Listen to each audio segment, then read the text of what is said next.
What's up, everybody? My name's Trey. This is Ramsey. Welcome back to Better Days Sports, sponsored by nobody, because we don't have a sponsor yet. So if you want to be sponsored, help us by commenting so you can get some free shout outs or something. We would appreciate Love it. that. But on this episode of the podcast, we have a new segment coming to you.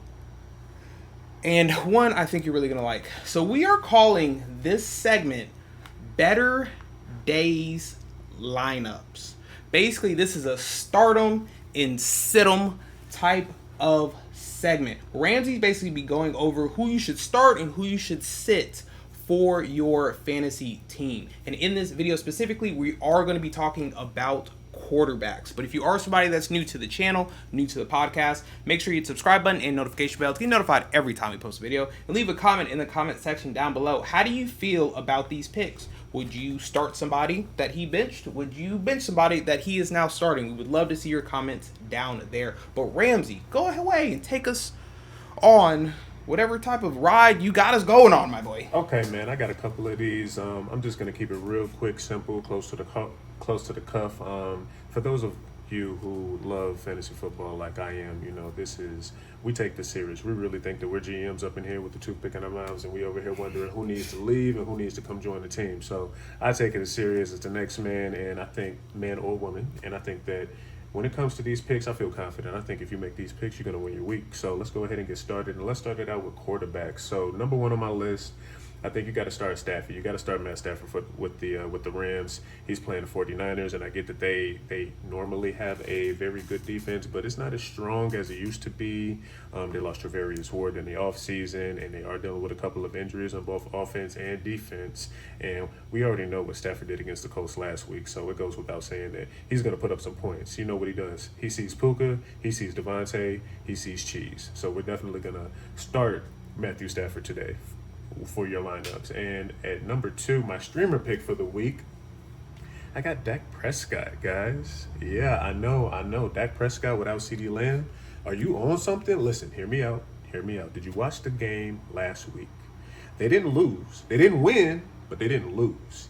And Dak Prescott was a really big reason of that, because how did Dak Prescott score 40 points with George Pickens, Jake Ferguson, and whomever else that they have in company? I'm sorry, no disrespect to Tobert, but they don't really have the weapons that they should have with the Cowboys for them to put up 40 points against the Packers defense of all teams. So I think arguably Prescott is playing at an MVP type level. I can't believe I'm saying this right now, but I think he is. And if it wasn't for Prescott, Lions would be going fishing or whatever they do down in Dallas to keep themselves happy. So I definitely think you got to start Prescott. He plays the Jets defense, and I know you got to deal with Sauce Gardner and company, but they haven't looked as strong as they need to look. And I think that right now Dak Prescott is just better than what defenses are throwing at him. So I think for streamer picks, you definitely got to put Prescott in your lineup. And quarterbacks for number three, this isn't going to be a start. This is going to be a sit. I know that we're dealing with Baker Mayfield mania right now. He's playing absolutely amazing, and he has Tampa Bay looking good with the injuries that they're dealing with. He looks like they haven't skipped a beat. I know that they've had a couple of tough matchups, but yeah, I don't think that I'm going to go with Baker Mayfield this week. I think right now, just looking at how the setup is, I don't think that this is going to work out for him. I think that right now you need to sit back, scale, and weigh your assets for Baker Mayfield, because they go up against the Seahawks defense. And the Seahawks defense is the best defense in the league. And that is not an opinion. On paper, it's a fact. They terrorize teams. And as good as Baker is, and as good as he makes that offense look, I think that he's going to struggle. I mean, we saw how the Eagles gave him some fits. He figured it out, but they still made his life hell. So if you have the option to sit Baker Mayfield, I would sit him right now. But I get it. Sometimes you have the option, sometimes you don't. But if it was up to me and I had Baker Mayfield going up against the Seahawks defense, I would be looking at other options if I had the opportunity. But no one coming in at number three on the start list, I'm going to have Herbie, Justin Herbert. Yes, I know. I think that he has been having arguably an MVP type level of season. This is the best that we've seen Justin Herbert ever, if you ask me. Yes. And He's making all of his receivers look great. He's making himself look great. Harbaugh has this offense humming on a whole nother tune. And I think because they lost to the Giants last week, I think that Herbie and Co. is definitely going to have something to say this weekend. So you have to start them. And I will go so far as to say is Keenan Allen, Quentin Johnson, and Lamb McConkey are going to get touchdowns this game because I think that offense is going to be that electric. So stay tuned to find out. But I'm definitely putting Herbie in my starting lineup for sure if you have him. And rounding out the sit list, I have two quarterbacks. If you have Bo Nix and C.J. Stroud, I would sit both of them. Just looking at how this is going to shake out for them. Bo Nix plays the Eagles. We already know about the Eagles, defending champions. That defense is no joke. I wouldn't do that to your team. And the only reason that I say sit C.J. Stroud is Texas offense hasn't looked the way that it's supposed to or what we're used to when it comes to the productivity that C.J. Stroud is able to produce. And a lot of that falls on the lack of Joe Mixon.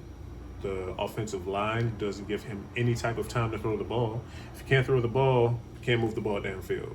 If you don't have a running back, you can't advance the ball downfield. It's not really CJ's fault. I'm not starting him because they're not giving him a chance to let them be great. So if you have CJ Stroud, I would look at a different option like Geno Smith. He plays Indiana.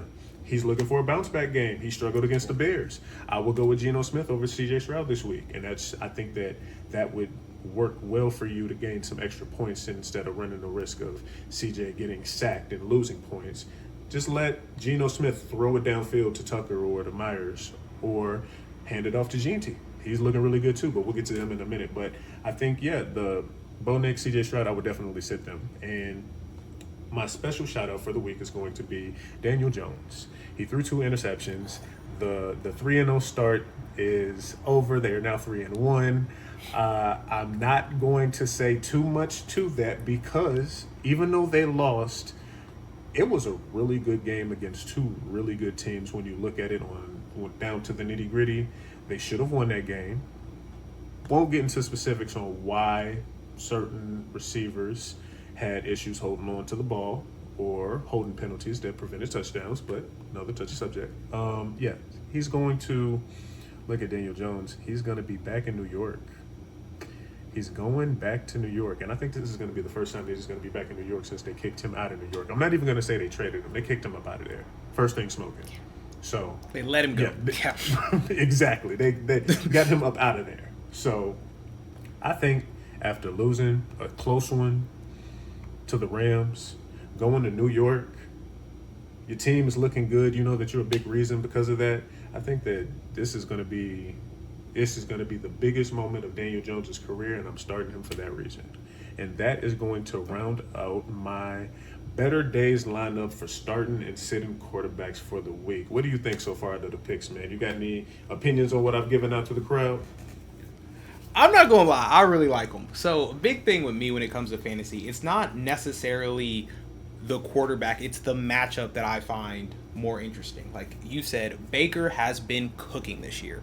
But when you're playing arguably, the best defense in the league, you might want to look to some other options to get you some points on your fantasy team. But no, I love everything about this. I think it'll be interesting as we go over this week by week to kind of see, what your record might be going forward when it comes to these quarterbacks. So really excited to kind of bring this segment to you. Like I said, better days lineups, start them and sit them. This will be a staple. We're going to have this on a weekly basis. I don't know how we're going to transition this into different sports, but we'll figure it out.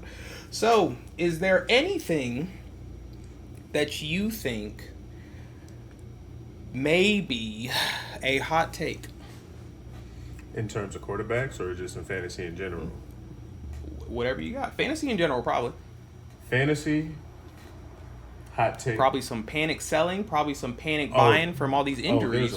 There's a lot, but I really want to stick to quarterbacks. The 2 biggest ones right now that the hot takes is we have 2 new quarterbacks joining the mix. We have Jackson Dart and Dylan Gabriel out of Cleveland, who was just announced today that he's going to be the starter for the upcoming game. So I know that Dylan Gabriel is available in the league. So if you want to take a shot on him on a blind guess to see how he's going to perform, go for it. Sometime in those big leagues, you can just go out on a shot and a prayer and hope that you strike gold. Dylan Gabriel could be it. Same thing for Jackson Dart. I know we lost Malik Neighbors, but as we saw in that game, Kid can run. He was darting all over the place, as they said on first. Hey, take. I like that. So I think that those are really two great streamer options. I think that one out of those two quarterbacks are going to have great second halves of the season. I'm not going to say both, but I'm saying one out of the two. Now, who out of that two is going to be? You're going to have to pick them up on the waiver wire and find out.